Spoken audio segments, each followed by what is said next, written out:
What do we know about the brain?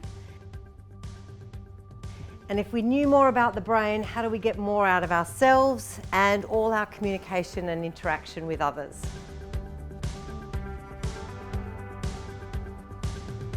My name's Kristen Hansen, and I'm the CEO and founder of Hansen Performance.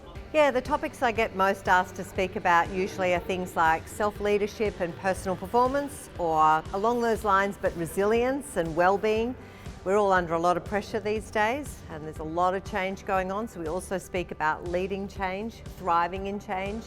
And we also talk a lot about leadership in general, how to shift from a technical specialist to an influencer, or how to shift from a manager to a leader. So those types of things, but all from a neuroscience perspective, understanding a data and evidence-based approach.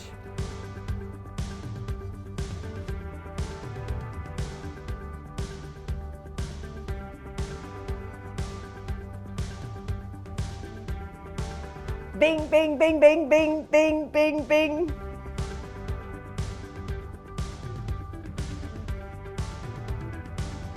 Our next guest, Kristen Hansen, can help us all kick our bad habits for good. She has a new book, Traction, and I'm pleased to say she joins us now. Kristen, good morning to you. Can you get addicted to breaking habits? We want to be addicted to the new healthier habit, Yes. and so what we need to do is set off reward neurochemicals in the brain that make us feel good, because then the brain will want that dopamine hit again and again. Hey, what's dopamine? Yeah, you want that happy juice. That's floating right, out, the don't you? happy juice.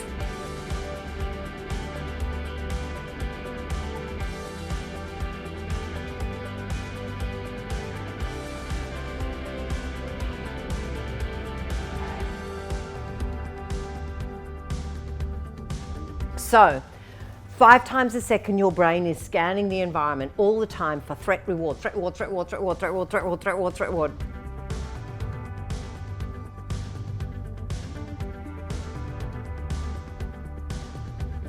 So what physically happens when we notice a threat state and that blood flow does head south to the heart, lung, limbs for that fight, flight, freeze response?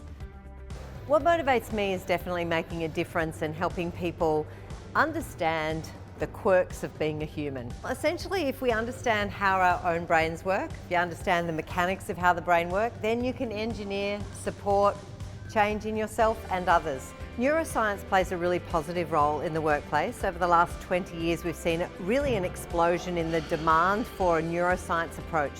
Workplaces are wanting evidence. They want to have insights that come from science. If I were to say, hey, have you had an insight lately? How would you describe that? What is an insight?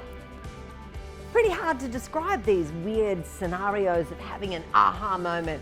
And essentially, a light bulb moment, a eureka moment. That's what they're known as. We're going to unpack them. Oh, it was excellent. So I learnt a few things about how the brain works and all that. So probably the thing for me was just being aware that other people are different to me, and sort of trying to be conscious of that when engaging with others, yeah. I thought it was awesome. Look, I've always loved the whole concept of how's the brain work, and am I using more than 10% of my brain or not using it at all half the time. Everyone loved it.